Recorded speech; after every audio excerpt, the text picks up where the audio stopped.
د باغیانو پر وړاندې د جدي اقداماتو تود هرکلی او دغه کسان چې کله نیول کیږي د دغو په نیولو کې اسلامي امارت سره ملت ډیر همکار ده دغه د ملت همکاري د چې هغوی نسي کولی چې امنیت اخلال کړي عامو هیوادوالو او سیاسي شنونکو د امنیتي ځواکونو له لوري د باغیانو پر وړاندې د جدي اقداماتو تود هرکلی کړی دوی وایي د اسلامي نظام پر وړاندې بغاوتګر د پردیو استخباراتي کړیو ښکار شوي او د تیرې ادارې د څو فاسدو اشخاصو له لوري تیرستل کیږي او پر سرونو یې ډالري ګټې کیږي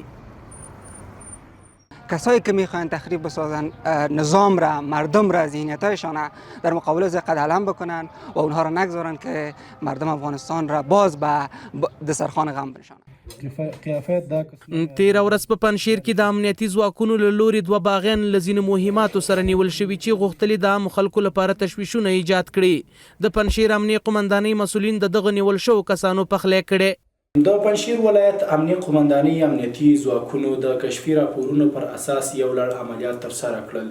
چې د یادو عملیاتو په نتیجه کې 2 تنه باغیان ونیول شول یادو باغیانو غوښتل چې د خپلو شومو کړنو په ترسره کولو سره د پنجشیر ولسونو لپاره تشویش پیدا کړي خو لله الحمد زموږ امنیتي ځواکونو له لوري د یو اندازه مهماتو سره ونیول شول نیول شو باغیانو په خپل جرم اعتراف کړی او ویلي دي چې د پیسو په مقابل کې غوښتل لاسي بمونو ته انفجار ورکړي دوی د پنجشیر له ځوانانو وغوښتل چې د چا په پروژه‌ایي خبرو ونه غولېږي او له خپلو امنیتي ځواکونو سره د اوږه په اوږه د امنیت په لا پیاوړتیا کې همکاري وکړي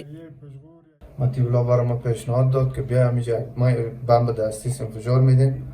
و در مقابل از این $200 برات میدم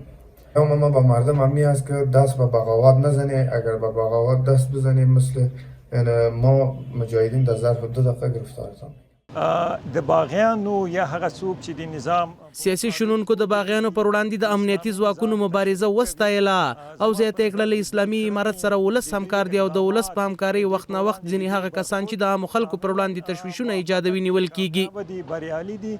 زه واقعا له دوی نه منندوی یم چې افغانستان کې زه پر دې باور یم چې اسلامي امارت د ولس له ملاتړ نه برخمن ده او دغه کسان چې کله نیول کیږي د دغو په نیولو کې اسلامي امارت سره ملت ډیر همکار ده دغه د ملت همکاري د چې هغوی نسي کولی چې امنیت اخلال کړي نو کله چې ملت په خپله باندې دغسې اشخاص افراد د پردیو غلامان یا پردی پروژې په افغانستان کې نه مني نو طبعا چې بیا به څوک دې ته زړه ښه نه کړي چې هغه د امنیت اخلال کړي ځکه چې د افغانستان 15 میلیونه نفوس دا خلک نه غواړي هغوی له حاکمیت نه راضي دي ځکه چې حاکمیت پر جغرافیې کنټرول لري ما په نظر دا په ټوله نړۍ کې اصول دا دي چې هر هغه څوک چې د نظام په وړاندې ودرېږي او هغه نظام یا هغه جغرافیه کې غواړي چې امنیت تخریب شي او د نظام په مقابل کې ځینې تبلیغات کوي نو د نظام مسؤلیت ده چې دوی مخنیوي وکړي او ځکه مخنیوي وکړي چې دغه پردي استخبارات یا د پردیو ګټو لپاره چې کار کوي تر څو دا مخنیوي ونه کړي دا نورم نفوذ کوي بالاخره د دې باعث کېږي چې نظام تخریب کړي او نظام له بین لاړ شي عام هیوادوال امنیتي ځواکونو خوښ دي چې په هیواد کې د تامین شوي امنیت تخریبونکو ته خپله سزا ورکوي او هیڅ چاته اجازه نه ورکوي چې تامین شوی امنیت اخلال کړي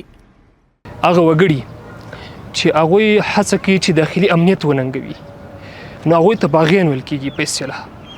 هغه وګړي چې دوی هڅه کوي امنیت تخریب کړي او د دوی په مقابل کې الحمدلله امنیتي ځواکونه زموږ ستاسو ډېر زیرکانه اقدامات تر سره کوي او دغه اقداماتو په نتیجه کې الحمدلله د دغه باعث ګرځېدلی دی چې په دې ښار کې په دې منطقو کې په شوخ اطراف کې سلسله امنیت حاکمه دی از نظام فعلی خواهشمند هستیم کسایی که میخواین تخریب بسازن نظام را مردم را ذهنیتایشان در مقابل از قد علم بکنن و اونها را نگذارن که مردم افغانستان را باز به دسترخوان غم بنشانند د یادونې وړ ده چې د تیرې جمعې په ورځ د بغلان نهرین ولسوالۍ کې هم ځانګړو ځواکونو د عملیاتو په ترڅ کې د باغیانو 2 مهم کسان ووژل